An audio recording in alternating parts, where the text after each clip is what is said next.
कहते हैं बुद्ध को जब ज्ञान हुआ तो वह 7 दिन चुप रह गए। चुप्पी इतनी मधुर थी, ऐसी रसपूर्ण थी, ऐसी रोआं रोआं उसमें नहाया सराबोर था, बोलने की इच्छा ही न जागी, बोलने का भाव ही पैदा न हुआ।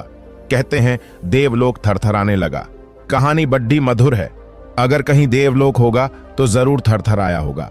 कहते हैं ब्रह्मा स्वयं घबरा गए, क्योंकि कल्प बीत जाते हैं, हजारों हजारों वर्ष बीतते हैं, तब कोई व्यक्ति बुद्धत्व को उपलब्ध होता है।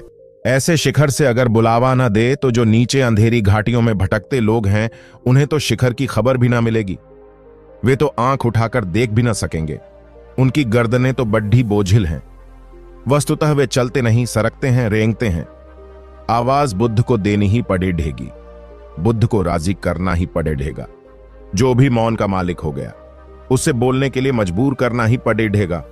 कहते हैं ब्रह्मा सभी देवताओं के साथ बुद्ध के सामने मौजूद हुए। वे उसके चरणों में झुके। हमने देवत्व से भी ऊपर रखा है बुद्धत्व को। सारे संसार में ऐसा नहीं हुआ। हमने बुद्धत्व को देवत्व के ऊपर रखा है।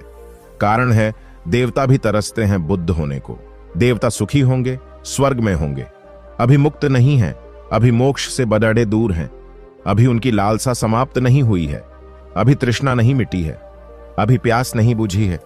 उन्होंने और अच्छा संसार पा लिया है और सुंदर स्त्रियां पा ली हैं। कहते हैं स्वर्ग में कंकड़ पत्थर नहीं है, हीरे जवाहरात हैं। कहते हैं स्वर्ग में जो पहाड़ हैं वे शुद्ध स्फटिक माणिक के हैं। कहते हैं स्वर्ग में जो फूल लगते हैं वे मुरझाते नहीं, परम सुख है।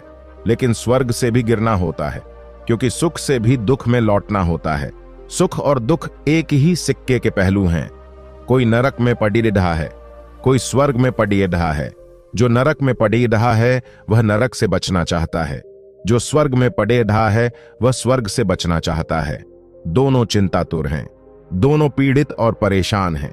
जो स्वर्ग में पड़ी रहा है वह भी किसी लाभ के कारण वहां पहुंचा है। एक ने अपने लोभ के कारण पाप किया होगा, एक ने लोभ के कारण पुण्य किए हैं। लोभ में फर्क नहीं है। बुद्धत्व के चरणों में ब्रह्मा झुके और कहा, आप बोलें, आप न बोलेंगे तो महादुर्घटना हो जाएगी।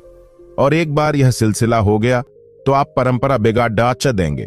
बुद्ध सदा बोलते रहे हैं, उन्हें बोलना ही चाहिए। जो न बोलने की क्षमता को पा गए हैं उनके बोलने में कुछ अंधों को मिल सकता है, अंधेरे में भटकतों को मिल सकता है। आप चुप न हो, आप बोलें। किसी साधारण आदमी वासना से बोलता है, बुद्ध पुरुष करुणा से बोलते हैं। साधारण आदमी इसलिए बोलता है कि बोलने से शायद कुछ मिल जाए, बुद्ध पुरुष इसलिए बोलते हैं कि शायद बोलने से कुछ बंट जाए।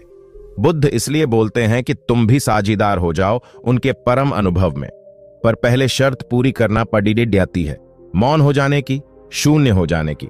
जब ध्यान खिलता है, जब ध्यान की वीणा पर संगीत उठता है, जब मौन मुखर होता है, तब शास्त्र निर्मित होते हैं। जिनको हमने शास्त्र कहा है वह ऐसे लोगों की वाणी है जो वाणी के पार चले गए थे, और जब भी कभी कोई वाणी के पार चला गया उसकी वाणी शस्त्र हो जाती है, आप्त हो जाती है। उससे वेदों का पुनः जन्म होने लगता है। पहले तो मौन को साधो, मौन में उतरो, फिर जल्दी ही वह गड्डी भी आएगी, वह मुकाम भी आएगा जहां तुम्हारे शून्य से वाणी उठेगी। तब उसमें प्रामाणिकता होगी, सत्य होगा, क्योंकि तब तुम दूसरे के भय के कारण न बोलोगे, तुम दूसरों से कुछ मांगने के लिए न बोलोगे, तब तुम देने के लिए बोलते हो। भय कैसा, कोई ले तो ठीक, कोई